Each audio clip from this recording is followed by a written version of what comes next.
capítulo 3, dice la palabra del Señor, verso 21. Pero ahora, aparte de la ley, se ha manifestado la justicia de Dios, testificada por la ley y por los profetas. La justicia de Dios por medio de la fe en Jesucristo, para todos los que creen en Él, porque no hay diferencia, por cuanto todos pecaron y están destituidos de la gloria de Dios, siendo justificados gratuitamente por su gracia mediante la redención que es en Cristo Jesús, a quien Dios puso como propiciación por medio de la fe en su sangre, para manifestar su justicia, a causa de haber pasado por alto en su paciencia los pecados pasados, con la mira de manifestar en este tiempo su justicia, a fin de que Él sea el justo y el que justifica al que es de la fe de Jesús. ¿Dónde pues está la jactancia? Queda excluida. ¿Por cuál ley? Por la de las obras, no, sino por la ley de la fe. Concluimos pues que el hombre es justificado por fe sin las obras de la ley. ¿Es Dios solamente Dios de los judíos? ¿No es también Dios de los gentiles? Ciertamente también de los gentiles, porque Dios es uno y Él justificará por la fe a los de la circuncisión y por medio de la fe a los de la incircuncisión. Luego por la fe validamos la ley en ninguna manera, sino que confirmamos la ley. Yo no sé usted, pero estoy muy agradecido al Señor por esta oportunidad de poder compartir con ustedes estos días. Y el último tiempo he estado experimentando que me invitan a algunos eventos y por alguna razón después no me invitan más. No sé si eso es bueno o sea malo, pero lo cierto es que ustedes se atreven todavía por un tercer año consecutivo a predicarles, así que no sé quién es el que está sufriendo más. Pero una cosa estoy seguro, y esto quiero compartirlo con ustedes. Ustedes no se han dado cuenta, y posiblemente ni los líderes, que hay un mover de parte de Dios desde este ministerio, desde este campamento, desde esta obra del Señor, donde una cosa sé, que por lo menos hace 3 años atrás, la mayoría de los juveniles que han llegado a mí o padres o pastores a hablarme de este campamento, ninguno ha hablado de lo bueno que estuvo el día de la tiradera de agua, y fue bueno. Ninguno ha hablado de lo bueno que fue la fogata, y fue bueno. Todos, al menos los que han llegado a mí, a través de diferentes hermanos, me han dicho, damos gracias al Señor por cómo Él trató con nuestras vidas por medio de las exposiciones bíblicas. Que juveniles digan eso no es muy común. Que juveniles digan, y era la 1 de la mañana, pero todavía estábamos ahí, y el pastor predicaba, y por la mañana, y por la tarde, y no sé qué, y después los confidentes, algo está ocurriendo. ¿Sabes qué? Mucha gente busca avivamiento, pero los avivamientos no van a ocurrir. Y los que han ocurrido, siempre han ocurrido porque ha sido alrededor de la palabra del Evangelio. ¿Qué vamos a estar haciendo estas 4 mañanas? Vamos a estar hablando de 4 temas generales que tienen que ver con la vida cristiana, por supuesto. Vamos a estar usando, como en las noches se está usando la carta del apóstol Pablo a los Efesios, en la mañana vamos a estar hablando un poco de la vida del apóstol Pablo. Pero antes de hablar de Pablo, quiero ponerlos en contexto. Hay un estudio muy famoso que se hizo hace unos 2 años y revelan datos preocupantes en cuanto a lo que está ocurriendo con la juventud hoy. De hecho, estos estudios se conoce como el estudio más famoso de los últimos 30 años, donde una asociación ha hecho diferentes investigaciones en más de 26 países, con más de 26,000 jóvenes entre la edad de 13 a 35 años, que yo creo que con 35 ya no son tan jóvenes, pero en esos estudios, miren cuáles son los datos que se revelan. Según los estudios avalados por Barna, los jóvenes que se encuentran entre los 18 y 23 años de edad están más propensos a apartarse del Evangelio cuando entran en este periodo. ¿Cuántos aquí no llegan todavía a los 18? Bueno, este estudio está diciendo que dentro de unos 3, 4 años o dentro de unos 2 años, tú vas a tener todas las probabilidades de alejarte del Evangelio, de alejarte de la iglesia. Sigue diciendo el estudio que el 1% de los jóvenes encuestados reveló que no tiene interés por la Biblia. Es muy probable que para algunos que no trajeron en esta mañana su Biblia, seas de ese grupo que no tienes interés ninguno. Quizás eres del otro grupo que se te quedó. Igual de mal estás. Igual necesitas a Jesucristo en tu corazón. Pero el estudio sigue dando información. Dice este estudio, ahora avalado por otra asociación, que conocido como el Seminario Fuller, dice que los jóvenes que no tienen un espacio seguro para expresar dudas sobre su fe antes de independizarse son más propensos a alejarse. También ese estudio criticó muchos ministerios juveniles, escucha esto, criticó muchos ministerios juveniles que se enfocan más en el entretenimiento que en enfrentar a los jóvenes con el Evangelio. Cuando yo leía este estudio, y anoche en la madrugada, mientras algunos de ustedes todavía estaban preparándose para dormir, oraba por esto y decía, Señor, entonces estas estadísticas, esto no es un dato revelado, es decir, esto no es un versículo bíblico, pero esto es un dato sociológico, es decir, que nos revela lo que está ocurriendo en la sociedad, que tú dentro de unos años vas a tener de 10, 9 oportunidades para alejarte del Evangelio más que las que estás teniendo hoy. Incluso es muy probable que algunos juveniles que el año pasado estuvieron aquí, de los que están aquí, ¿cuántos estuvieron el año pasado? ¿Y el antepasado? ¿Y el antepasado? Ah, no, sí, porque si no, no sé, bueno, ¿qué dato tiene? ¿Estás colado aquí? Bueno, yo tengo algunos colados que no sé por qué querían estar en este campamento. Otro de la revista, por ejemplo, la revista Fuente y Colisión con el Evangelio, dicen que muchos de estos ministerios se han centrado tanto en los juegos que tienen a los jóvenes tan entretenidos y han olvidado el Evangelio. Factores de forma resumen de por qué se apartan tanto los jóvenes. Número 1, falta de formación bíblica profunda en el hogar y en la iglesia. Muchos jóvenes se están apartando porque no tienen formación bíblica. Saben muchos de juegos, muchos de actividades, pero nada de Biblia. Otro de los datos que reveló este estudio son las influencias culturales contrarias a lo que estamos viviendo. Entonces, ¿saben una de las cosas que yo recordaba anoche mientras cantábamos al Señor? Que tú puedes saltar, que tú puedes gozarte, que tú puedes adorar al Señor, pero siempre que tienes una letra bíblica y un grupo de adoradores dispuestos a adorar al Señor, tú dices, ¡aleluya! Porque no se trata de reglas o esquemas para que ahí entre la gloria de Dios. Cuando la gloria de Dios llega a un lugar, llega a un ministerio, llega a un grupo de corazones, no son suficientes ni factibles las reglas. Así que este estudio, una de las cosas que más me alarmó es que decía que muchos jóvenes se están apartando del Evangelio por la ausencia de líderes y mentores espirituales. Claro, a veces los mismos líderes de los jóvenes son más carnales y menos creyentes que los mismos juveniles. Pero sobre todo esto chocaba en mi mente. Programas juveniles que se centran en el entretenimiento más que en el discipulado están mandando a los juveniles al mundo. Te lo resumo de esta forma, y esto yo sé que no es el mejor ejemplo para empezar una conferencia, pero en los últimos años he aprendido que muchos jóvenes tienen solo unos pocos minutos para ser ministrados por el Evangelio, mientras que en otros lugares están siendo entretenidos. Joven, hay una gran probabilidad de que tú termines en el infierno.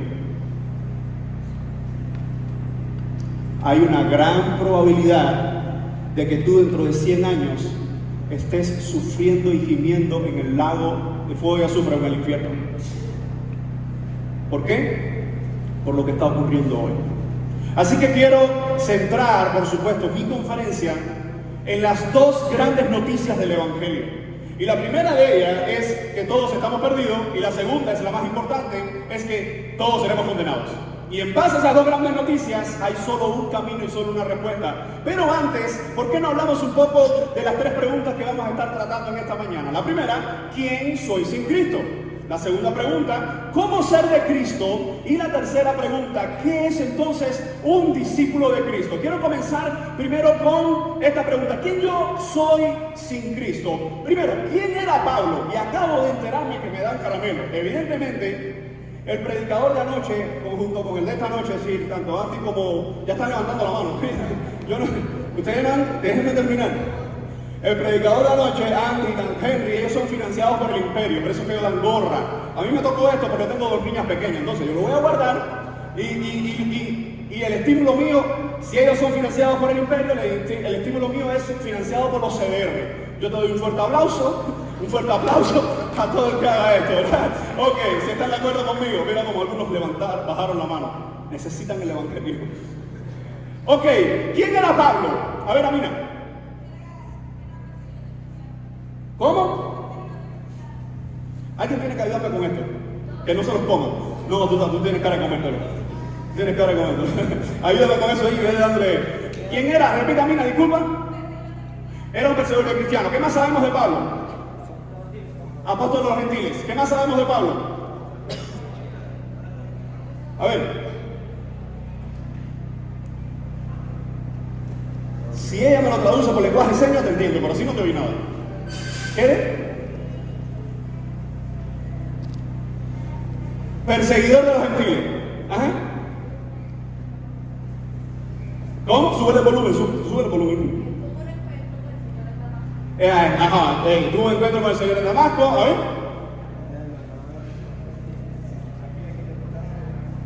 Perseguidor de la iglesia. Ok, muy bien. Vamos a hacer una cosa.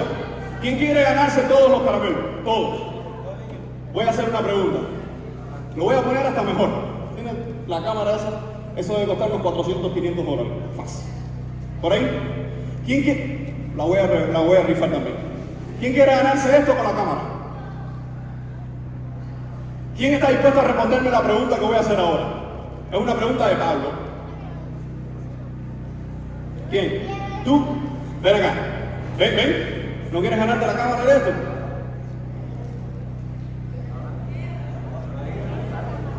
¿Tú quieres? Ven, rápido, ven. Escucha cuál es la pregunta. Rápido, ¿cuál es la pregunta? Una pregunta difícil, pero tiene que ser rápido, porque está tan fácil que la puedes responder. ¿Quién? Tócame aquel que se durmió ahí, esto es el mío, yo. Ya, les aseguro que en los 30 minutos que vienen se despela. ¿Quién le cambió el nombre a Pablo por Saulo?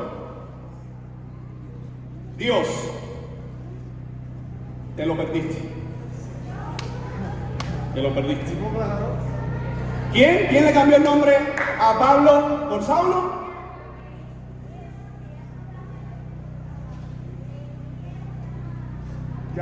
Todas que son todas tuyas. Y después repártelo con el equipo, ¿ok? Repártelo con el equipo. Nadie le cambió el nombre a Pablo por Saulo. Claro que el papá de esa niña fue estudiante de nosotros aquí en el seminario y es pastor de una iglesia. ¿Cuántos creían que a Saulo le cambiaron el nombre por Pablo? Jesús, a ver, sea sincero, a ver, ¿cuántos lo creían? Quizás alguien me lo quiere demostrar. Si alguien me lo demuestra con un versículo, le doy la cámara. ¿Alguien me lo demuestra con un versículo? Es decir, lo puedes buscar la semana entera y te doy la cámara. Por eso la hermana no había de qué asustarse, era una pregunta que todo estaba cuadrado. No ibas a perder la cámara. Ahora, algo increíble con esto es que yo no sé por qué la gente ha sacado, de dónde lo ha sacado, que Jesús le cambió el nombre a Pablo por Saulo. ¿Sabe lo que pasa con eso? Que no lees tu Biblia. Y como no lees tu Biblia, y como te encanta perseguir a esos predicadores famosos de YouTube que no abren tampoco la Biblia y que no predican tampoco la Biblia, pues entonces escuchas cualquier cosa. Algunos datos importantes de la vida de Pablo, y es que eso está desenfocado, Yo creo que está desenfocado el video hoy. El nombre oficial romano de un sobresaliente apóstol misionero, autor de 3 epístolas. Ahora, fíjense que el lugar de nacimiento de Pablo fue Tarso, eso lo sabemos, sobre el sur de Turquía, era ciudadano romano. ¿Por qué es importante la ciudadanía? Porque en el primer mundo, si tú tienes la ciudadanía romana, es algo como que Pablo llegaba a cualquier lugar y decía, ¿qué ciudadanía tienes? Soy americano. ¿A cuántos países puedes entrar? Soy americano. Si eres ciudadano romano, era el equivalente de ser ciudadano del país que había conquistado a todo el mundo conocido. Pablo tenía esa ciudadanía, además que también era judío. Pablo tenía una buena preparación en las escrituras y la tradición judía. Cuando nosotros vemos su enseñanza, nos vamos a dar cuenta que él había aprendido muchas cosas. También había aprendido el oficio de hacer tienda. Incluso en los primeros años de su adolescencia, el maestro de Pablo fue ¿quién? Gamaliel. Pero no solo que fue Gamaliel, así como que Gamaliel. En el primer siglo entre los judíos, cuando tú hablabas de los maestros, habían dos grandísimas escuelas de pensamiento en cuanto a la interpretación de las escrituras. ¿Alguien recuerda? Esta pregunta sí es para la cámara, pero ya tiene que ser que ella crecida dársela. ¿Cuáles eran esos dos grandes maestros judíos? ¿Cómo se llamaban esos dos grandes maestros judíos? No están en la Biblia, pero son precursores del pensamiento judío para el tiempo de Jesús. Qué difícil la pusiste. ¿Te acuerdas? ¿Te acuerdas cuáles son? Hillel y Shammai. Hillel y Shammai fueron los dos grandes maestros antes de que Jesús viniera, que habían regido toda la enseñanza. Y acuérdense de estos nombres, ¿por qué? Porque Hillel era liberal en sus interpretaciones, mientras Shammai era radical. Tanto así que Hillel decía: si tu esposa te quema la comida con sal, divórciate. ¿Cómo? Fíjense si era liberal este rabino, que él decía: si vas por la calle y ves una esposa más linda que la tuya, divorcia.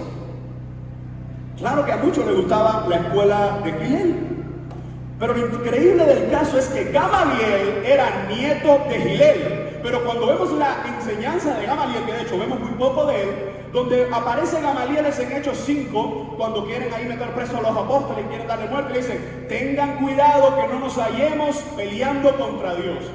Ahora, era un hombre que a sus pies, y cuando la Biblia dice que fue criado a los pies de Gamaliel, sencillamente lo que está haciendo referencia es que los rabinos enseñaban en el primer siglo de esta manera. El rabino daba sus enseñanzas y los estudiantes se ponían al suelo. Por eso literalmente estaban aprendiendo a los pies del maestro. Ahora fíjense cómo Pablo tuvo esa enseñanza. Es decir, que si vamos a hablar de la universidad a la que fue Pablo, estaríamos hablando como un equivalente a que fue estudiante en Harvard. Y no solo en Harvard, sino que fue pupilo del mejor maestro del primer siglo. Y todo esto es importante porque nos está hablando a nosotros del trasfondo de Pablo. Fíjense cómo también dice que Pablo se hizo fariseo. No podemos entrar mucho en el detalle, pero para tú ser fariseo, incluso Josefo planteaba que en el tiempo de Jesús no había más de 300 fariseos. Y cuando leemos nuestras Biblias, vemos los fariseos por todo lugar, ¿sí o no? Vemos los fariseos en todas las batallas con Jesús, en todos los debates. Lo vemos ahí buscando cómo hacer caer a Jesús. Y es en medio de esto que dice que Pablo se hace fariseo. Es decir, que entre cientos de miles, Pablo evidentemente era un fuera de serie. El sermón de Esteban, ¿alguien recuerda el sermón de Esteban? Hechos capítulo 7. Dice que aparentemente estimuló la persecución por parte de Pablo. Y esto es como un spoiler. Recuerda esta parte de Esteban, porque dentro de unos minutos lo vamos a volver a ver. Lo increíble del caso es que la primera mención del apóstol Pablo es el primer martirio de un hombre de la iglesia. Así que sale por primera vez donde estaban lapidando o matando a piedra al primer mártir. Y ahí estaba Pablo, y bueno, se convirtió evidentemente en un visible perseguidor de la iglesia. Tanto así que él dice que él obligaba a la gente y las arrastraba y los obligaba y los llevaba a blasfemar. No tenemos referencia de que Pablo haya matado a nadie, solo que consintió, en sus propias palabras, dice que él consintió en la muerte de varios. Ahora, ¿por qué hacemos este background de quién era Pablo? Porque a pesar de haber sido un sobresaliente estudiante del fariseísmo, a pesar de haber sido enseñado a los pies de Gamaliel, a pesar de tener la ciudadanía más importante de su momento, a pesar de ser una persona que se desarrollaba incluso en trabajos extra, además de la enseñanza, como hacer tiendas, o como algunos creen que lo que hacían era la fiesta de los tabernáculos en esta época del año, ellos hacían tiendas. Pero a pesar de ser todo eso, la pregunta es: ¿quién era Pablo sin Cristo? ¿Quién era?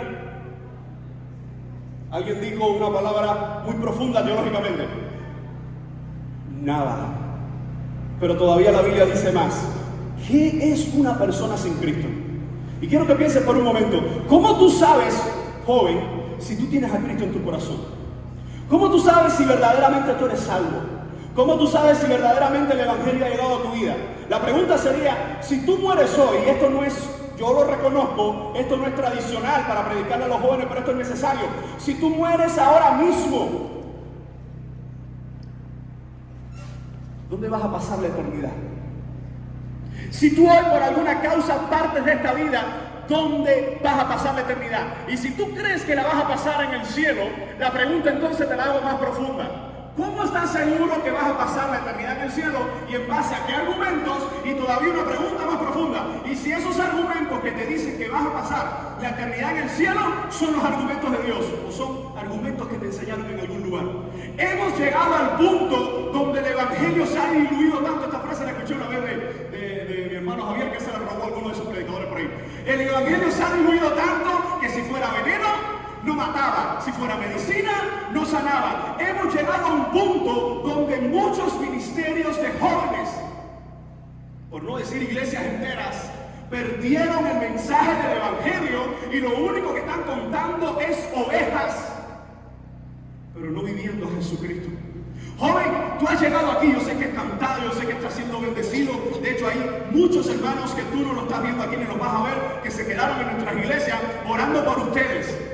Llevamos meses orando por ustedes porque entendíamos que esta generación solo necesita algo: Jesucristo.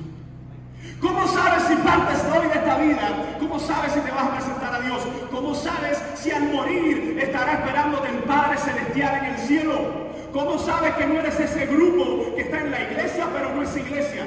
¿Cómo sabes que eres de ese grupo de jóvenes que sabes que no estás viviendo el Evangelio? Aquí tienes una cara, pero en septiembre, dentro de 15 días, saldrá tu verdadera cara. Saldrá la cara que se congracia con el pecado. Aquí estás bien, pero cuando regreses a tu casa y tengas conexión, estarás una vez más consumiendo pornografía. Aquí tienes una cara, cantas y dices soy hijo de luz, pero en tu casa eres un hijo de las tinieblas. La cuestión es, ¿por qué se ha diluido tanto el Evangelio? La respuesta es sencilla. Hace 2000 años Pablo se lo dijo a Timoteo. Vendrá el tiempo cuando no sufrirán la sana doctrina, sino que teniendo comezón de oír, se amontonarán maestros según sus concupiscencias, o en una palabra sencilla, según sus perversos deseos. Joven, las probabilidades indican que si hoy mueres, no solo vas al infierno, sino que dentro de 100 años es muy probable que estés allí. La pregunta, ¿por qué? Porque el Evangelio se está perdiendo de muchos lugares. Y yo no estoy diciendo que en tu iglesia no prediquen el Evangelio. Yo no estoy diciendo que en tu grupo de juveniles no lo prediquen. Lo que estoy diciendo es que por regla general tenemos cada vez más gente entreteniendo a los jóvenes, gente cambiando. Mira, yo me gozaba ayer y me quedé un poco ahí porque yo no sabía que no es tatito, esto fue un paso que enseñaron aquí, ¿no? Yo vi 2 o 3 chambores ayer que decían, menos mal que el Señor te rescató, porque todo el mundo no bailaba ni nada. Cuadrado. Porque no es estilo, gloria a Dios que no eres libre de eso. Pero yo lo disfrutaba, ¿por qué? Alguien me decía, ¿cómo fue? Un campamento de jóvenes. Y jóvenes juveniles son definiciones que hemos hecho, pero es un campamento de jóvenes, donde vienes a gozarte, pero si tu vida no es transformada por el Evangelio en estos días, nosotros perdimos miserablemente el tiempo. Si tu vida no es confrontada con el Evangelio, tú eres el principal responsable. Y cuando te presentes en las calderas del infierno, a nadie le podrás pedir cuenta, porque llegaste ahí. ¿Quién somos sin Jesucristo? ¿Quién es el hombre sin Jesucristo? Quiero poner rápido una frase.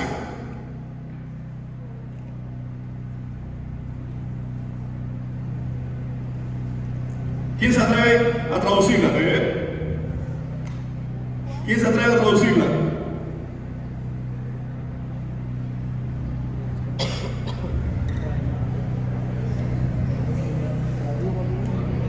Regala la guagua.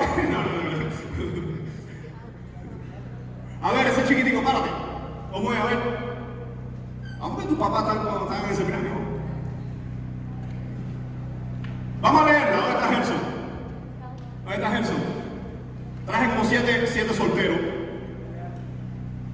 Esto no es para juveniles, son jóvenes viejos, así que ustedes saben lo que hablamos con los juveniles de noviazgo y todo eso. Eso, léelo ahí. A ver, espérate un momentico. Es tu hora de brillar, hazlo bien. Ajá, Pantesgar, Gemartón. ¿Qué significa, Alejandro? Por cuando todos pecaron. Esta es la frase que siempre le pongo a los estudiantes después de las oraciones. ¿Cómo salimos? Pantesgar, Gemartón. Por cuanto todos pecaron. De hecho, la palabra Gemartón viene de Hamartía, que significa en griego errar al blanco. Es la palabra que se usa comúnmente para hablar de pecado. Pero esa palabra o esa frase, Pantesgar, Gemartón, está en tu Biblia. Busca conmigo, por favor, a Romanos 3:23, que es un texto muy conocido. ¿Estás ahí conmigo? Romanos 3:23, ¿qué dice? Por cuanto todos, ¿qué? Pecaron. ¿Qué significa que todos pecaron en un tiempo pasado? ¿Qué significa que todos los hombres han pecado? ¿Qué significa que todos los hombres han errado al blanco? ¿Qué significa eso? ¿Cómo? Que están en tinieblas. ¿Qué significa que todos han pecado? ¿Qué significa? Que están muertos, que están perdidos, que tienen una naturaleza pecaminosa, que están sin Jesucristo. De hecho, el apóstol Pablo, que está escribiendo esto, y me encantó cuando me dijeron, habla de Pablo en las mañanas, porque es que cuando vamos a la teología del Nuevo Testamento, casi el 80% de las enseñanzas para la iglesia las escribió Pablo todas, porque claro, escribió 13 cartas. Ahora, si nosotros vemos este texto, por cuanto todos pecaron, quiero que entiendas esto, joven, escúchame por un momento, atiéndeme, y si tienes, mira, vamos a hacer un ejercicio rápido, mira a ver si el que está al lado está dormido, rápido. Qué bien, me encanta esta parte porque todos se despiertan. Un caramelo, 2 caramelos al que descubre un dormido. Y se despertó. Aleluya. Bienvenida hermana amada. Despiértate tú que duermes. Vamos a aprovechar que no se vuelva a dormir. Cuando Pablo está diciendo por cuanto todos pecaron, si nosotros leemos el texto que fue el que leímos al inicio, lo que está diciendo es que la condición de todos los hombres, ¿cuál es? ¿Cuál es la condición de los hombres cuando el Señor lo mira? ¿Cuál es la condición de los hombres cuando el Señor lo mira? Pecaminosa. Significa cuando tú ves a alguien. Vamos a hacer un ejercicio. A ver, ven acá. ¿Sí? ¿Cómo que no? Es que tú siempre te sientas acá adelante, pero yo te he visto aquí los años pasados. Siempre haciendo aquí. Hay un micrófono para ella. Rápido. No tan rápido, más rápido. Cuando nosotros hablamos, vamos a escuchar esto. ¿Qué edad tiene? ¿Cuánto? Está apagado. Es una cámara oculta, sonríe el del audio. El del audio gozándose. 13. Aguanta el micrófono. 13 años. Lo que tú tuviste el año pasado, tú sabes lo que enseñamos, lo que creemos, y respeto como te lo hayan dicho después, pero no creo que esa edad no es para tener novio todavía. Es para buscar al Señor, pero esa edad no es para tener novio, pero sí es para orar. ¿Cuál es el hombre con las características que tú quisieras en un futuro empezar a buscar? Yo sé que es difícil. Primero, hombre. Segundo, ¿qué tú crees que debería tener una persona que fuera tu futuro esposo? ¿Qué característica? Que sea cristiano. Sí, esa está. ¿Qué más? Puede ser que ahí, dentro de 20 años, esté el siervo que Dios tiene para ti, tú no sabes. Quizás ahora está siempre feo, pero... ¿Qué? A ver, que sea cristiano. ¿Qué más? ¿Cómo es? Nunca se ha puesto a pensar en eso, sinceramente. Está bien. Vamos a darle un aplauso. Mira cómo cambian las cosas. Es verdad, qué bueno. Mira cómo cambian las cosas. ¿Ven acá, hacen? No, tú eres confidente. ¿Qué edad tú tienes, chico? ¿Tú estás aquí como qué? ¿Confidente o como juvenil? Ven para acá, ven. No, te pregunté por un momento porque tienes cara de 28, pero... A ver, ¿qué tú buscarías en esa mujer? Porque ya tú tienes 15. Es decir, ya tú puedes ir enfocando, Señor, quizás ahora mismo no, pero guíame. ¿Qué tú buscarías en una mujer? La que va a ser la madre de tus hijos, la que va a ser la que va a lavar, la que te va a dar con el sartén cuando tú... Es decir, la que te va a mostrar amor. ¿Qué tú buscarías? Busque al Señor sobre todas las cosas, que lo ame a Él, no sé. No, aquí todo el mundo es espiritual, aquí adelante. Está bien, ¿qué más? bonita, claro. Ahí, dame un aplauso.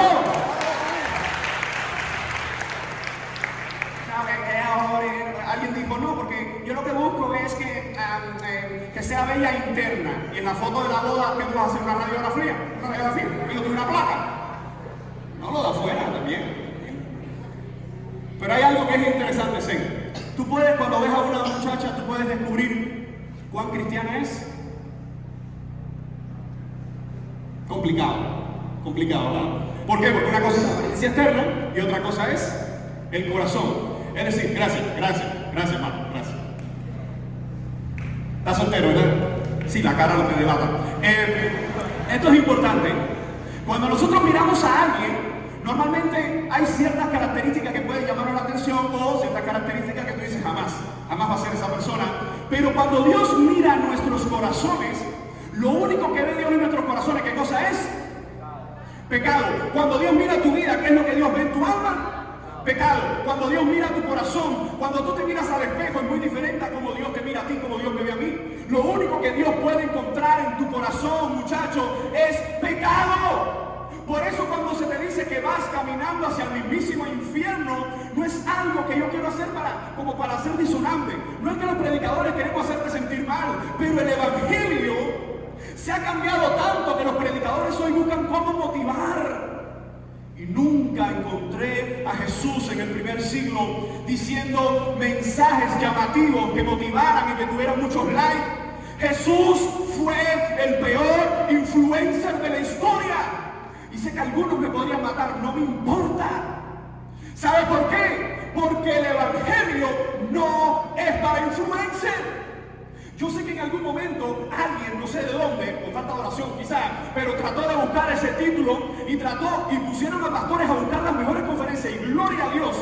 Recuerdo que hablé con Henry el año pasado y compartíamos esto de cómo le hizo un giro al término influencer y presentó el evangelio. Creo que fue un campamento, donde está mi hermano, ¿verdad? Y lo presentó excelente y los jóvenes escucharon el evangelio. Pero escúchame, tú no eres un influencer. Porque una de las cosas que necesita el influencer, ¿qué es lo que en el mundo se necesita para ser influencer? ¿Qué? Seguidores. Like. ¿Y qué es lo que provoca like? Contenido. ¿Y cuál es el contenido que más provoca like, influencer y seguidores? Búscame un cristiano en el mundo que sea seguido por millones de personas por predicar el evangelio. ¡No existe! El evangelio no es para influencer. Una vez más, sé que algunos tratan de buscar, bueno, no, que deas un buen testimonio, que no. Porque incluso busca la palabra cristiano. ¿Alguien sabe cuántas veces la palabra aparece el término cristiano en la Biblia? Rápido.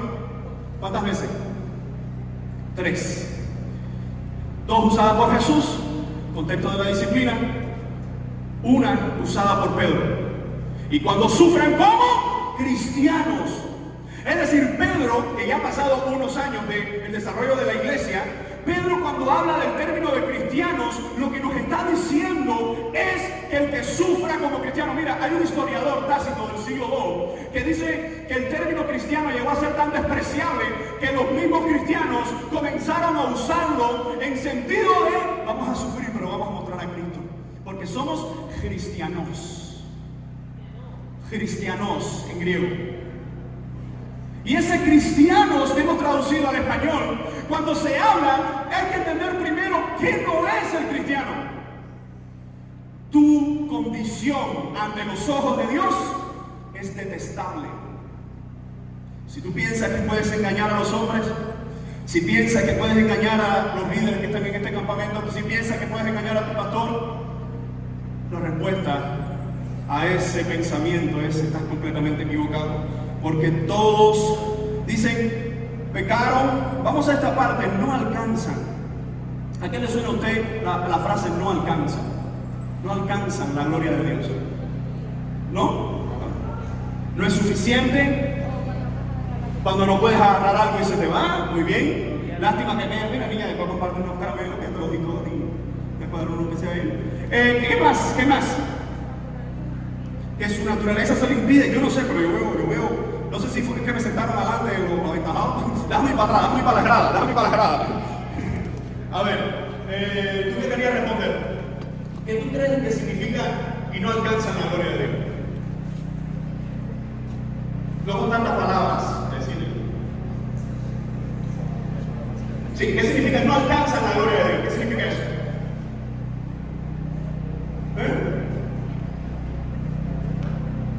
No están dispuestos a ir. Su camino está bien, no estás lejos del reino de Dios.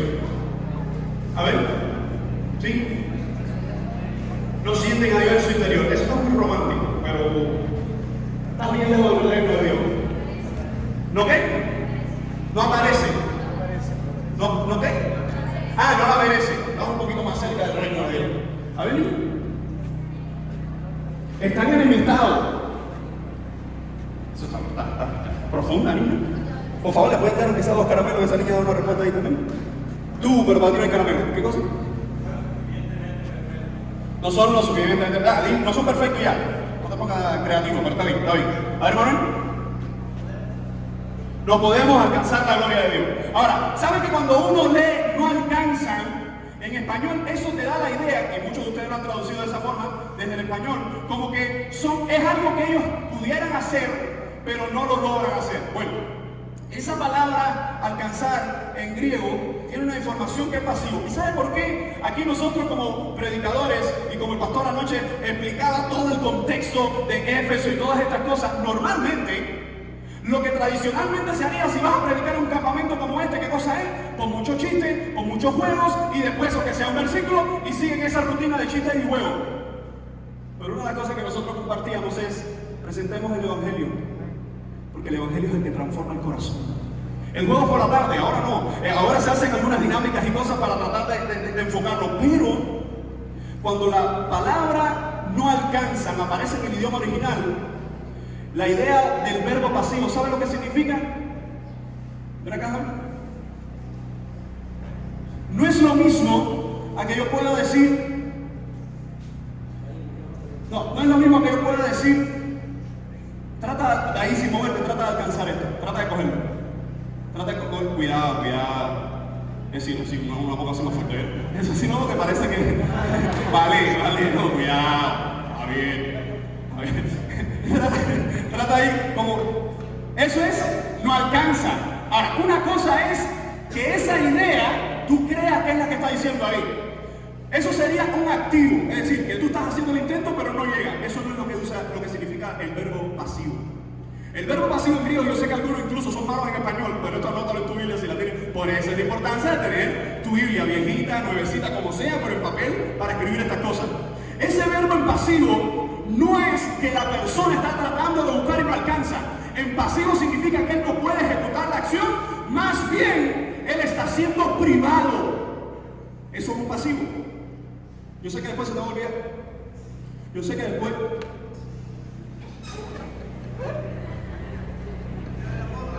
La foto. Ya hay video. Hay video. Sí. Qué mal gusto tiene tu esposa, pero bueno. La idea de no alcanzan. Mira los pecadores como sacan teléfono ahora con una foto nuevamente. No tiraron foto con la predicación anoche. No, tiran foto ahora con eso. Está bien, no importa, Cristo les ama. Y están perdidos. La idea de no alcanza. Bueno, vamos a hacer un poquito más guapetón, ¿verdad? Es esa persona que está privada completamente y aún aunque quisiera hacer, ella misma no lo puede. La pregunta es, ¿qué es lo que priva al hombre de alcanzar la gloria de Dios? El pecado. ¿Y quién es el que termina condenando por el pecado? Dios. En otras palabras, lo que nos está diciendo, todos han errado al blanco, todos han fallado contra Dios y por el mismo Dios, por el pecado, están siendo privados. Escucha, basta de pensar en que Dios es el viejito bonachón de barba larga y nosotros que tenemos traumas, para nosotros todos los que vemos con barba larga, de eso es un demonio. Pero todos esos que tenían esa barba larga, que piensan que Dios es ese viejito con barba larga y te dice, quiero bendecirte, te amo, Dios te necesita, eres especial para mí. Tú no eres especial para Dios. ¿Sabes lo que tú eres para Dios? Desecho. ¿Cómo? Sí. Porque el pecado lo que hace, ¿qué cosa es? Destruir todo lo que somos. Limitar todo nuestro deseo a buscar a Dios. Déjame decirte este versículo entonces de una forma más sencilla. Todos los que estamos aquí hemos pecado contra Dios. Todos los que estamos aquí estamos eliminados de cualquier posibilidad de buscar a Dios. Y todos los que estamos aquí estamos siendo privados. Porque otra cosa que se añadiría aquí es que es un pasivo presente. ¿Qué significa un pasivo presente? Que no es que no alcanzaron, no es que no alcanzarán, no, es que no están alcanzando, o en pasivo sería, están siendo privados. Joven, tú, si no tienes a Cristo, y estamos en esta sección, porque algunos dicen, bueno, esto es un campo. Algunos dicen, ¿un campamento evangelístico? Sí lo es. Porque muchos de ustedes no son cristianos todavía. Muchos de ustedes han cantado, han adorado al Señor, muchos de ustedes llevan años en la iglesia, pero creen que son cristianos porque sus papás se lo dijeron. Creen que son cristianos porque alguien les dijo, no, naciste en una cuna cristiana. Como que si del cielo los ángeles tiraran cuna y la gente naciera así. Por cuanto todos pecaron y están siendo privados de la gloria de Dios. Lo que tiene en la mente Pablo cuando está desarrollando este texto a una comunidad que hablaba griego, les está diciendo, entiendan que ni ustedes los judíos por ser judíos se libran de esta. Ni ustedes los romanos por ser romanos se librarán de esta. Todos están completamente perdidos. De hecho, el mismo Pablo, en este capítulo 3, pero los versos anteriores, dice en el verso 9, entonces ¿qué? ¿Somos nosotros mejores que ellos? Es como una guapería paulina. ¿Y entonces qué? A ver, dime, ¿qué bola? ¿Somos nosotros los judíos mejores que ellos? ¿O somos nosotros los creyentes mejores que estos? ¿Somos nosotros los gentiles mejores que los judíos? Dice, de ninguna manera, estoy leyendo Romanos 3:9. Porque ya hemos denunciado que tanto judíos como griegos, todos están bajo pecado. Y la palabra que se usa ahí para bajo pecado es subotazo, que es todos están dominados, pisoteados. La Biblia lo que dice es que el pecado no solo te va a destruir, sino que te va a despreciar, humillar y pisotear a tal punto que terminará llevándote al mismísimo infierno. Dice, todos están bajo pecado, como está escrito, no hay justo. Y Pablo usa una serie de textos, dice, no hay justo ni aun uno, no hay quien entienda, no hay quien busque a Dios, todos se han desviado, aún se hicieron inútiles, no hay quien haga lo bueno. Escucha, porque a aquellos que les encanta dedicar promesas, aquellos que les encanta dedicar, he aquí yo estoy contigo, no te dejaré, no te desampararé, he aquí el Señor está como al escudo alrededor de mí. Sí, todo eso es para los creyentes. Pero esta frase es para toda la humanidad. No hay justo. Jóvenes, todos fallamos en nuestro intento de buscar a Dios. Si la iglesia, si los ministerios de jóvenes, si los ministerios juveniles, hay una gran diferencia entre tratar de legislar y reglamentar todo por ley, a cómo Dios, por medio de la gracia, nos muestra la ley. Fíjense, se lo voy a decir de esta forma. Jesús le decía a la gente, ¿alguno quiere seguirme? Tiene que dejar a madre y padre. No entierres a su muerto, deja que cada uno se entierre. No puedes mirar atrás. El que pone su mirada en mí, su vista en mí y mira hacia atrás no es digno de mí. Cuando Cristo hablaba del Evangelio, eran espadas que salían. ¿Sabes qué pasa? Que si tú eres de esos que te ofendes por todo lo que dice tu pastor, por todo lo que dice tu líder, dices, ay no, es que mi líder dice, ay, porque esto es pecado y esto otro es pecado. Si tú eres de aquel que te ofende con todo lo que te dicen de pecado, y en medio de esa ofensa no haces un giro para buscar la santidad del Señor, joven, tú necesitas nacer de nuevo. Tú necesitas hoy el Evangelio. Todos pecaron, están destituidos de la gloria de Dios. Esto nos lleva a nosotros a pensar cuál es el destino del hombre sin Cristo. ¿Cuál fue la última predicación que escuchaste del infierno en tu iglesia? No se sienta mal, en la mía hace rato. Estamos ahora en una serie de Romanos, pero ¿cuál fue el último estudio que se compartió sobre el infierno? Donde tú estuviste. Quizás hace un tiempo, ¿verdad? Y fíjense, yo me estoy poniendo en esa lista. La pregunta es, cuando Apocalipsis 20:15 dice, y el que no se halló, o que el que no se encontraba inscrito en el libro de la vida, fue arrojado, ¿a dónde? Hay un libro en los cielos, aunque esto puede ser un lenguaje figurado. Lo cierto es que la idea de ese libro, que después Apocalipsis dice que se abrirán y los sellos serán sueltos, y los que están inscritos en este libro, mira, dice que el que no está inscrito en ese libro, ¿Usted recuerda ayer cuando usted llegó que una de las cosas que se le hizo hincapié, incluso hasta hoy, ¿cuál fue? Todo tiene que estar inscrito para que pertenezcas a un equipo, para saber sobre esto, para la finanza, para esto, lo otro. Y es que nosotros tenemos obsesiones con las inscripciones. De hecho, de cuando tú naces te inscriben, aunque no te preguntan porque tú no vas a responder, eres un recién nacido, hay que inscribirte, cuando te casas se inscribe, cuando hay un divorcio se inscribe, y todas esas cosas tienen procesos legales. La cuestión es que hay un libro que no todos están escritos en él o inscritos en él. Dice, y el que no se encontraba inscrito en el libro de la vida fue arrojado al lago del fuego. Esta generación necesita escuchar más del infierno que de ser populares. Tu vida y mi vida necesita ser expuesto a todo el mensaje del Evangelio. ¿Sabe lo que ha hecho Satanás por muchos años? Ha tomado mucho de los mensajes, del mensaje del Evangelio, y ¿qué es lo que ha procurado? ¿Qué es lo que ha procurado Satanás? Aliviar el Evangelio y quitar las palabras pecado, quitar las palabras arrepentimiento, quitar las palabras bíblicas que nos muestran que estamos totalmente perdidos. Como mi hermano predicaba anoche, tú fuiste escogido y esa elección en Cristo te hace único. La pregunta es, ¿todos los que están aquí fueron escogidos? ¿Todos los que están aquí respondieron en fe? Yo estoy seguro que no. Yo estoy seguro que muchos de los que están aquí todavía no han conocido a Jesucristo. Todavía no han conocido el Evangelio. ¿Saben por qué? Porque en los últimos tiempos, sobre todo por la enseñanza de mis dos hijas, saben que tengo dos princesas maravillosas, una tiene 6 y la otra tiene 2. La de 2, como todavía tiene problemas en su lenguaje, ella no dice teléfono, ella dice memo. Y el otro día me senté y dije, muy bien, esto es hora de cambiar las cosas. Amy, ¿qué es esto?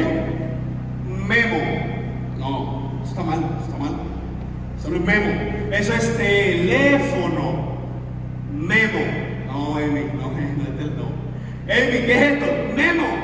Amy, teléfono. Memo, le dije, Amy, teléfono. Me dijo, memo. Porque en su mente, creo que esto lo haré con una vez, es posible que en su mente ella sí está diciendo teléfono, pero lo que sale en el teléfono. Así hay mucha gente que en su mente cree que es creyente, cree que es salvo. Muchos de ustedes piensan que van al cielo, muchos de ustedes piensan que la salvación ya ha sido efectuada en sus vidas, y en realidad eso es lo que está en su mente. Pero cuando comienzan a hablar, cuando comienzan a actuar, cuando comienzan a pensar, lo que sale es descalificado por Dios, privado de la gloria de Dios. Y eso nos lleva a nosotros a hacer una pregunta: ¿cómo ser de Cristo? ¿Cómo puedo yo pertenecer a Cristo? ¿Cómo puedo yo saber, pastor, cómo puedo yo irme de este lugar sabiendo que soy su hijo? Hablemos un poco de la conversión del apóstol Pablo. Busquen todas sus Biblias. Hechos 9. Solo los cristianos. Hechos 9. Ahora, voy a tratar de resumir esta parte. Hechos 9, 1 al 19, nos habla de cómo Lucas nos narra la conversión de Pablo. Hechos 22, se nos dice cómo Pablo, ante una turba judía enfurecida, da el testimonio de su conversión, y vuelve a aparecer la historia de la conversión. Hechos 26, estamos viendo que Pablo, frente a Agripa, vuelve a dar el testimonio de su conversión. Es decir, que para hablar de la conversión de Pablo hay 3 pasajes increíbles. Y esto es lo que quiero que veas. Un juvenil. Ven acá. Quiero que piensen por un momento que se nos dice que Pablo, como ustedes mismos lo corroboraron, era un perseguidor de la iglesia. Y en ese viaje, que es en Hechos capítulo 9, ¿qué es lo que dice el texto? Que Pablo había pedido cartas para ir a Damasco. Cuando buscas Damasco, se encuentra a 220 kilómetros. 220 kilómetros vas a llevar unos 4 o 5 días según algunos. para llegar. 220 kilómetros de Jerusalén, pero ya en Jerusalén él estaba persiguiendo a la gente. Ahora, él busca cartas incluso para ir a una de las provincias más habitadas donde hay mayor presencia de judíos, fuera de Jerusalén. Y dice que el apóstol Pablo, quiero que piensen por un momento, cuando Pablo llegaba a una casa de cristianos, como él, en la segunda narración y en la tercera, él dice que había obligado a blasfemar a muchos creyentes. ¿Cómo él llegaba a la casa? Bueno, ¿cómo están? Soy Pablo, ¿puede blasfemar, por favor? A ver, blasfema. ¿Usted cree que era así la cosa? ¿Usted cree que era así? A ver, una blasfemita. ¿Usted cree que era algo así? ¿Qué metodología debió usar el apóstol para hacer blasfemar a creyentes en contra del cristianismo? Porque no todos blasfemaban. Pero dice, algunos los obligué a blasfemar. ¿Alguien se pone creativo y dice que se pudo haber usado? Tortura, humillación, ¿qué más? Amenaza. ¿Cómo? Chantaje, mil cosas, no sé dónde lo sacaste, pero está bien, vamos a decirlo, no sé qué película estás viendo, pero puede ser. ¿Cómo? Sobor. No, soborno no. Si lo que estaba dando leña, tremenda leña, ¿qué soborno? Lo cierto es que ese apóstol Pablo ahora viene en su ¿en su qué? ¿Qué venía? En el caballo. ¿Dónde dice la Biblia que es el caballo? ¿Qué clase de caballo? No sabemos, asumimos que no era bien. Pero ningún texto bíblico, increíblemente, no nos dice que era un animal, no nos dice nada, solo nos dice que se cayó, no sabemos de qué se cayó. Lo cierto es que ese apóstol, ¿cómo venía? Pon tu cara de más malo ahí, a ver, pon una cara de más malo. Esa cara no es de malo, esa cara es de mala digestión, no es de malo. Pon tu cara de malo, de apóstol malo, es decir, de apóstol no, de fariseo malo, perseguidor de la iglesia. A ver, pon tu cara, enséñanos la cara. No, evidentemente, miren, vamos a cambiar de personaje. Tú eres Esteban, arrodíllate ahí. Este es Esteban, a ver, uno que tenga cara de malo. Cara de malo no significa feo, significa cara de malo. A ver, ven acá, aquí. Ven acá, para que te vean la cara, guárdale la hora. Dale a la cara. Pon tu cara de malo, de apóstol que va a matar cristiano. 1, 2, 3.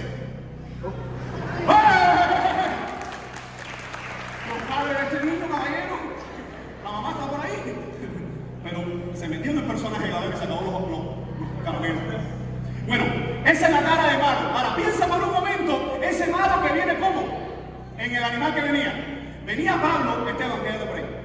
Pablo, acá, no hemos terminado. Y venía con toda la turba, o lo que supuestamente venía a perseguir a los cristianos. Dice que mientras él venía a perseguir a los creyentes, ¿qué ocurre en el texto? Que dice que se aparece. ¿Quién me ayuda? ¿Qué se aparece en el texto? Parece que hay aquí un predicador que se va a fastidiar, que se queda sin caramelo. ¿Quién venía? ¿En qué venía? En algo. ¿Qué es lo que aparece en el cielo? Miren cómo dice el texto, estamos en Hechos 9, dice el versículo 3. Mas yendo por el camino, aconteció que al llegar cerca de Damasco, repentinamente le rodeó un resplandor de luz del cielo, y cayendo en tierra, oyó a una voz que le decía, vamos a dejar la voz ahí. Pablo viene después de haber hecho blasfemar ya mucho, de haber puesto en prisión, ahora viene hacia Damasco, viene con las cartas. Él viene con toda la aprobación legal de los judíos para perseguir cristianos y para seguir apresando. Y todo eso, él lo estaba haciendo como... Dice, yo agradaba a Dios. Yo creía que estaba agradando a Dios. Lo dice en su testimonio. Yo hacía estas cosas pensando que agradaba a Dios.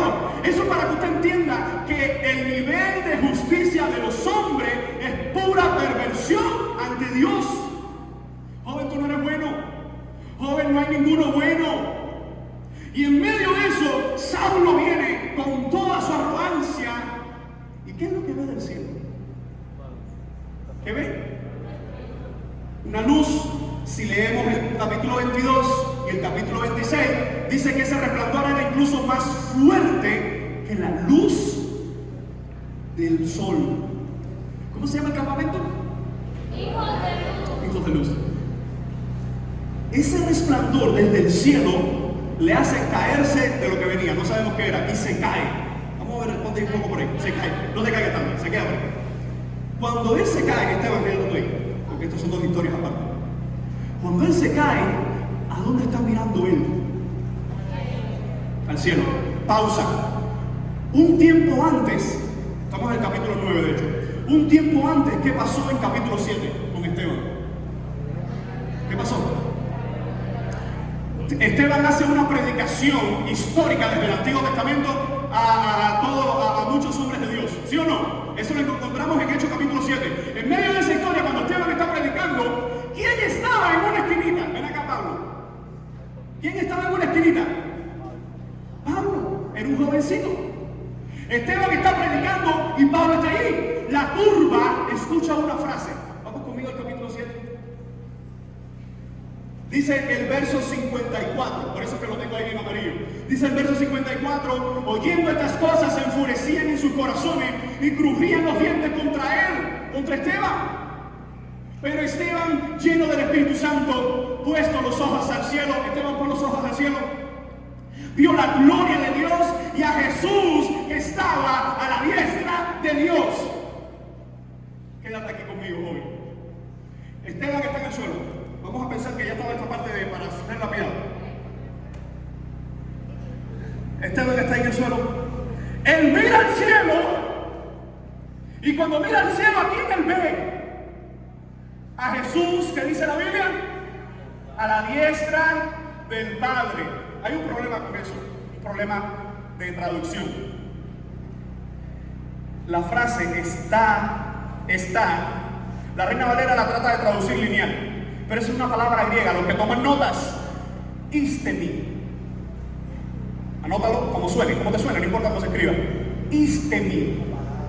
La palabra griega istemi, que la Reina Valera simplemente pone que está, la Biblia de las Américas, la Nueva Biblia de las Américas, la Biblia textual y muchas de estas versiones que han tratado de actualizar y tratar de coger en algunos de estos textos esos detalles que se han quedado fuera, lo pone de otra forma. Dice, y puesto Esteban los ojos al cielo, vio a Jesús puesto en pie a la diestra del Padre. Dos imágenes diferentes. Está, en griego está diciendo, está de pie.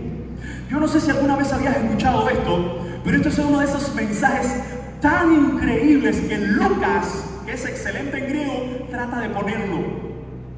Esteban no solo estaba viendo a Jesús, no solo estaba viendo al Señor en su trono, en su gloria. Cuando vemos Apocalipsis y vemos al anciano de Días y vemos todas estas imágenes del trono de Dios, lo que está hablando es simplemente de esa relación de autoridad.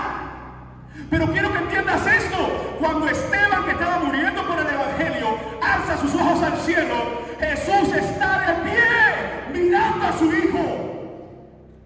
Esto es ser salvo. Ser salvo es cuando tú vives para Jesucristo e incluso en el momento más terrible de que estés al perder tu vida, el cielo no está puesto de pie. Jesucristo está de pie mirando a su Hijo. ¿Alguien recuerda lo que dice la predicación de Esteban, los últimos versículos? Verso 51, duros de cerviz e incircuncisos de corazón y de oído, vosotros resistir siempre al Espíritu Santo como vuestros padres, así también vosotros. ¿A cuál de los profetas no persiguieron vuestros padres y mataron a los que anunciaron de antemano? Esteban está loco. Está frente a una turba que lo va a apedrear y lo está incitando. Sigue la predicación. Vosotros que recibiste la ley por disposición de ángeles y no la guardasteis. Oyendo estas cosas se enfurecían sus corazones y crujían los dientes con desdén. Pero cuando de verdad los que estaban en esa turba, que ojo, un dato histórico, era el Sanedrín, otra gente no podía lanzar piedra ahí excepto el Sanedrín, y los testigos de la blasfemia, como dice Levítico. Cuando estaba esa turba mirando a Esteban, ¿qué es lo que de verdad saca de paso a la turba? Sigue conmigo la lectura. Sigue conmigo la lectura en el verso 7.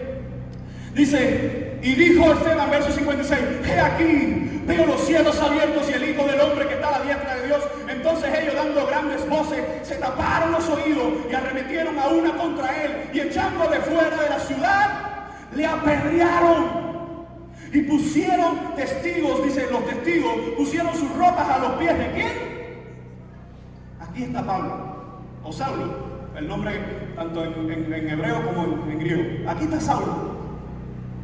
Y ahí está Esteban y ¿qué está haciendo Saulo? Primera aparición, los cielos abiertos. Esteban está viendo al Hijo de Dios de pie, mirando como su primer cristiano o su primer mártir va a dar la vida. Incluso en el momento de dar la vida, le está predicando: todos ustedes están perdidos. Eso es el Evangelio. Tengas o no tengas seguidores, tengas o no tengas like, tengas o no tengas view, ese es el Evangelio. Que toma al pecador y le devela su pecado, que toma al muerto y le muestra su mortandad y su perdición. Y en medio de eso, los cielos abiertos, dice el texto, y apedreaban a Esteban mientras él invocaba y decía, mientras llegaban piedras, no like, no aplausos, eran piedras lo que venían a Esteban, mientras la apedreaban. ¿Qué es lo que decía ese muchacho? ¿Por qué no joven? ¿Qué es lo que decía ese muchacho? Léalo en el texto, no invente nada. ¿Qué es lo que decía? Verso 7. ¿Qué dice? ¿Alguien lo dice alto? ¿Quién lo dice? Señor Jesús, recibe mi espíritu. Y seguían las piedras. Y puesto de rodillas clamó a gran voz: Señor, no les tomes en cuenta este pecado. Y habiendo dicho esto, cayó muerto. ¿Me ayudas con este último esfuerzo? Cállate muerto. Págale, págale. O te mueres o te mato. Y ahí estaba Saulo. Ahí estaba Saulo, lleno de ropa. ¿Cuánto sí con ropa? Lleno de ropa, cargando de ropa. Y decía: dame el abrigo ese que te besa, dame por la frente, Dios. No, la derecha está mal, tira más fuerte. Y le pusieron todos los abrigos, con las túnicas. Se la pusieron encima. Un tiempo después, la historia cambió. Suelta la túnica. Este se mete en el personaje. Suelta la túnica. Un tiempo después, viene hacia Jerusalén, hacia Damasco.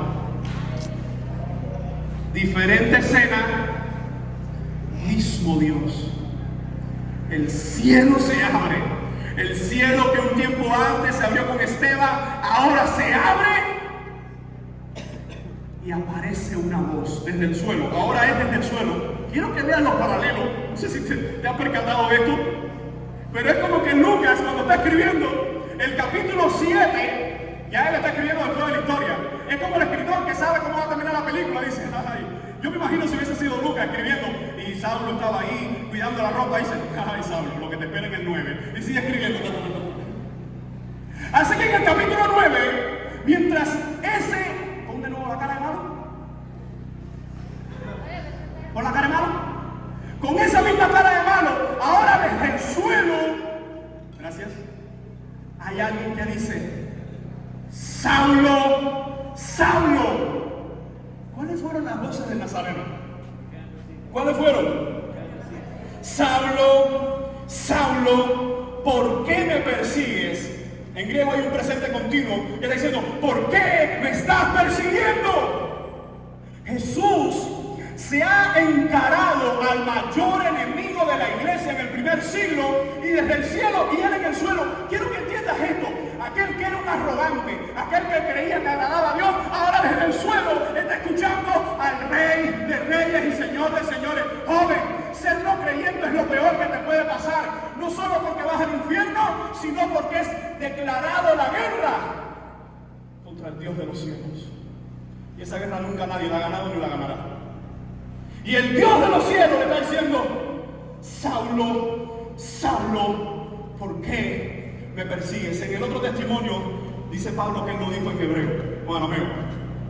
Dice: Saulo, Saulo, ¿por qué me persigues? Y el arrogante, el que había hecho blasfemar a creyentes por Jesús, ¿qué dice?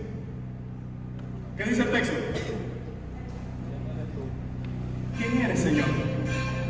¿Quién eres, Señor? ¿Quién eres, Señor?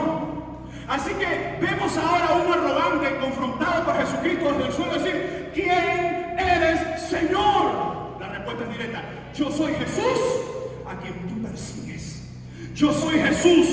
El nombre de Jesús significa Jehová es salvación. Yo soy el Salvador a a quien tú estás persiguiendo. Incluso el texto dice, dura cosa. ¿De dar qué? Patadas. Es lo que significa patadas contra el aguijón. Cuando el buey está en el arado, una de las cosas que hace el boyero para que camine es pincharlo. Y en medio de ese pinchado, cuando le pincha, una de las reacciones naturales del buey es a tirar la patada. Y Jesús le está diciendo, ay Pablo, joven, escucha esto. Porque quizás estos son los 30 segundos más importantes de tu vida. Solo podemos ser salvos con un encuentro con Jesucristo. Solo tu corazón puede ser cambiado de tinieblas a luz con un encuentro con Jesucristo. Capítulo 7, hay un Esteban en el suelo mirando al Señor puesto de pie. Él se ha puesto de pie para ver a su Hijo, para recibir a su Hijo. Capítulo 9, hay un arrogante, hay un fariseo, hay un religioso que está en el suelo y Jesús le está diciendo, yo soy Jesús a quien tú persigues. A lo que Pablo responde, que cuáles son sus palabras, que dice el texto, Señor, curios, amo y Señor, ¿qué quieres que yo haga? Joven, el Evangelio no solo cambia nuestro propósito, no, sino que toma nuestro corazón perdido y asqueroso y lo pone a un lado. Quiero que entiendas esto. ¿En qué escena está tu corazón? De ese creyente que está sufriendo por Jesucristo, de ese creyente que está llorando, que está siendo burlado en la escuela, burlado con sus amigos del barrio, de ese que está sufriendo por el Evangelio, o de ese que antes de ser encontrado por Jesucristo sigue creyendo en su mente que está agradando a Dios y sus caminos y sus pasos van al infierno. Los músicos me ayudan. Un día voy a ver a Esteban. Yo no sé tú,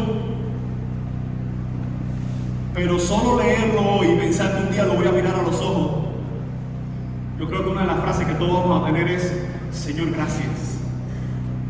Porque el primer mártir que me presentaste predicó el Evangelio, le gustara a quien le gustara, le pesara a quien le pesara, y dijo todo el mensaje de Dios. Ustedes incircuncisos y perdidos de corazón. Y más que aplauso recibió piedra. Pero cuando Esteban cerró sus ojos y partió de esta vida y abrió sus ojos, ¿a quién fue el primero que vio? ¿A quién vio? ¿Quién te recibe en las naciones celestiales? No es el apóstol Pedro, caballero, es la bobería esa. No, Pedro está en la puerta, no, son católicos. ¿Quién recibe a los hijos en la casa del Padre? ¿Quién recibe a los hijos en la casa del Padre sino el mismo Dios? Y aquel perseguidor, aquel pagano, aquel fariseo religioso perdido fue confrontado por el Evangelio que cambia el propósito, cambia destino, cambia el corazón y da vida y vida eterna. Yo quiero que por un momento pienses en esto. La palabra del Señor nos dice que hay salvación para los que creen y se arrepienten. Hay solo salvación para los que creen y se arrepienten. Esas son las condiciones, es por gracia. Y las condiciones en esa gracia es arrepentirse y creer, y son regalos de Dios.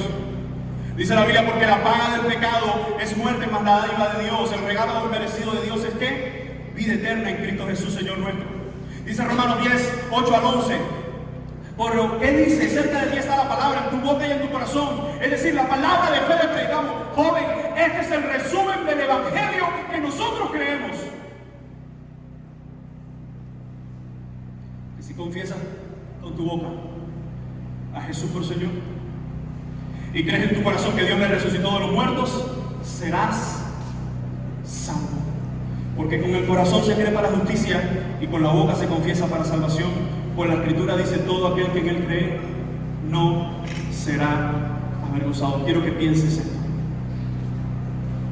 ¿Cómo puedes ser salvo hoy si todavía estás en tus pecados, si no puedes salir de ellos? ¿Cómo puedes ser salvo hoy si lo primero que haces cuando te reúnes con los de tu escuela es hablar perversiones y ver cosas desagradables? El Evangelio de Jesucristo nos va a recordar, joven, que solo puede ser un discípulo de Cristo aquel que es salvo por Jesucristo. Te doy un resumen de lo que no es un discípulo de Cristo. Un discípulo de Cristo no es alguien que realiza buenas obras. Cuando decimos que un discípulo de Cristo no es alguien, disculpe, que realiza buenas obras, tus obras te condenarán. Lo único que puedes hacer para acercarte a Dios es pecar, y eso lo que hace es alejarte. Los que estuvieron aquí el año pasado, y el antes de ese, recordarán que este pasaje que acabamos de leer en Romanos 10 está en todas mis predicaciones, y siempre es el primer día. Hace muchos años le dijeron a un gran predicador, y no que me compare con él, ni nada que ver, pero le dijeron a aquel predicador, estuvo por 3 meses predicando el pasaje de Juan: os es necesario nacer de nuevo. Alguien de su iglesia se enojó cuando iba como por la 7ª vez y le dijo: pastor, pero ¿por qué lleva todos los domingos predicando del mismo pasaje? ¿O es necesario nacer de nuevo? ¿Sabe lo que dijo? Por una cosa: porque os es necesario nacer de nuevo. Yo prefiero asumir la realidad bíblica de que tú vas camino al infierno. Prefiero asumirlo. Porque si eres salvo, este mensaje lo que ha hecho es darte fuerzas. Porque el Señor nos sostiene. El que recibió con sus brazos abiertos puesto de pie a Esteban es el mismo que hoy está con sus hijos. Pero joven, no podemos entrar al Evangelio si no nos arrepentimos. Arrepentimiento no es simplemente realizar buenas obras. Usted toma los versículos y después los puede leer con sus confidentes. El discípulo no es alguien que ama a Dios a su manera, como dice la palabra. Y en esto sabemos que nosotros reconocemos si guardamos su mandamiento. Quizás tú piensas que eres discípulo porque amas a Dios a tu manera. A tu manera te vas al infierno. En el infierno real. Y esto no es el cuento del coco. Esto no es el cuento de meter miedo. Este es el Evangelio. El Evangelio no ofende al pecador. El Evangelio demuestra cuán malo es. Eso no es una ofensa. Eso es reconocerlo en su condición. Discípulo no es alguien que ama a Dios a su manera. Discípulo no es alguien que actúa como creyente. Quizás lo único que te llevarás de creyente de este campamento sea un pullover con un versículo cristiano. Quizás sea lo único. Como decía ayer anoche mi hermano, el pulso. Me gustó como un joven dijo: bueno, la gorra la puedo usar a veces, pero este me lo pongo para todos lados.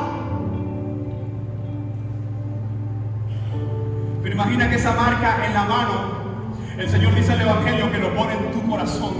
Aleluya. Que tú le pertenezcas a Cristo significa que eres cosa sagrada, pero eso no es para todos. Eso es para los que responden en fe. Por eso es que la salvación creemos que es propuesta a todos, pero solo efectiva en los que creen. Solo aquellos que responden en fe y arrepentimiento serán salvos. Alguien que actúa como creyente está haciendo la peor actuación de su vida, porque vas como el mejor de todos los cristianos al infierno. ¿Qué no es un discípulo? Alguien que repitió una oración. Ese pasaje no está hablando de repetir una oración, ese pasaje está hablando de hablar del Evangelio y creer en el Evangelio. Y la fe y el arrepentimiento son dones de Dios. En otras palabras, lo único que puedes hacer para ser salvo es humillarte ante Él y decir: Señor, sálvame porque yo no puedo. Responder en fe es reconocer que tu camino hoy va en dirección opuesta al camino de Dios. ¿Qué no es un discípulo? Alguien que aparentemente manifiesta el poder de Dios. Muchos de esos predicadores que tú sigues por las redes, que son el apóstol tal, mire, cuando usted escucha el nombre nada más, delante, apóstol tal, profeta tal, añádele hereje por excelencia. Porque esa gente lo que está buscando es view. Y tienen sus contratos para hacer su show, pero no será arrepentimiento lo que predicarán. No predicarán que vas al infierno, eso no. Predicarán que si tienes dinero, que si eres apuesto, que si eres intrépido, que si eres fuerte. Las estadísticas dicen que a los 17 años la gran mayoría de los jóvenes se alejarán. Pero ya tú conoces y yo conozco jóvenes que se alejaron con 13, que se alejaron con 12. ¿Cuántos de los pastores acá, incluso de todos los que estamos acá, hemos visto en nuestras escuelas de verano así de niños, año tras año, y después, si llevamos tiempo en esos lugares, vemos esos mismos niños perdidos en el mundo? ¿Por qué? Porque el corazón de un niño es abierto, pero las decisiones por Cristo son decisiones del Evangelio, que es fe y arrepentimiento. Hay muchos que le van a decir: Señor, en tu nombre dimos conciertos increíbles, en tu nombre hicimos los mejores campamentos. El Señor dirá: nunca les conocí, hacedores de maldad. El Evangelio no consiste en lo que hacemos para Dios. El Evangelio consiste en lo que Dios hizo por nosotros. Enviar a Jesucristo. La mejor foto del universo no son los selfies que estamos tan acostumbrados a tirarnos. ¿No te has preguntado nunca por qué los jóvenes les encantan los selfies? Porque el selfie, una de las cosas que tiene, como en inglés está diciendo selfie, es a ti mismo. El Evangelio no es querer brillar. El Evangelio es que si eres salvo tienes que brillar. La salvación es una obra de gracia. Y en esa obra de gracia, ¿quién no es un discípulo? Alguien que usa este nombre, aunque su doctrina es antibíblica. ¿Cómo estás estudiando la Biblia, joven? ¿Cómo estás siendo confrontado con el Evangelio? Cuando te levantas en la mañana y lo primero que haces es ver si le dieron like a la foto de YouTube, a la foto de Facebook. ¿Qué tiempo tú le dedicaste esta última semana antes de venir para acá a la Biblia? ¿Qué tiempo le dedicaste a todo este curso que pasó? Y no es leer solamente, sino a estudiar la Biblia. Basta ya de decir: no, mucha teología, mucha doctrina para los jóvenes. ¡Sí! Huye de esas frases mediocres. No, la doctrina no salva. Te lo pongo de esta forma sencilla. ¿Quién es el único que salva? Jesucristo. Eso es una doctrina cardinal. Si no la crees, esa doctrina te lleva al infierno. Entonces sí salva. Sí salva poner la fe correcta de la forma que la Biblia la muestra. Entonces, ¿qué tiempo tú le dedicas al Evangelio? Discípulo no es alguien que use este nombre aunque practica el pecado. Muchas veces lo que cantas el domingo en la mañana lo tiras por tierra el lunes en la tarde. Y a veces hasta ese mismo domingo en la noche lo tiras a perder cuando nadie te ve usando las redes sociales. Entonces terminamos. ¿Qué sí es un discípulo de Cristo? ¿Qué sí es un discípulo de Cristo? Según Cristo, es alguien que se niega a sí mismo. Según Cristo, un discípulo es alguien que muere a sí mismo. Según Cristo, es alguien que toma su cruz, la cruz del Evangelio. Aquí está el joven que el año pasado me ayudó a hacer el ejemplo de las mochilas y la cruz. ¿Está por aquí?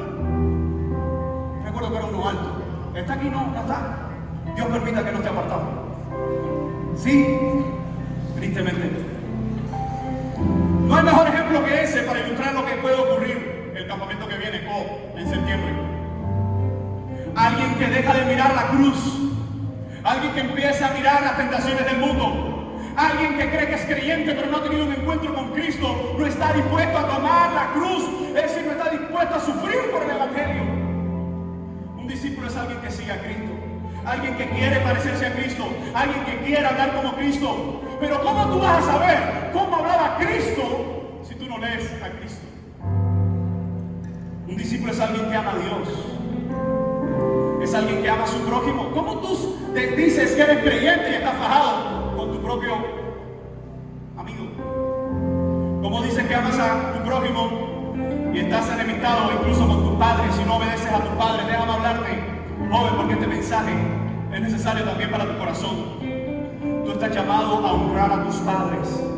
Y aun cuando algunos de ellos no son cristianos, estás llamado a honrarlo para mostrarle a Cristo. Algunos de nosotros crecimos en familias cristianas y éramos los únicos que íbamos a la iglesia. Y luchamos por años con eso. Tú no eres religioso nada, tú no eres cristiano nada. Pero seguían y nos seguían viendo. Un discípulo de Cristo es alguien que habla de discípulos. ¿A cuántos en tu escuela, a cuántos en tu barrio, a cuántos a tu alrededor le has hablado de Cristo? Este símbolo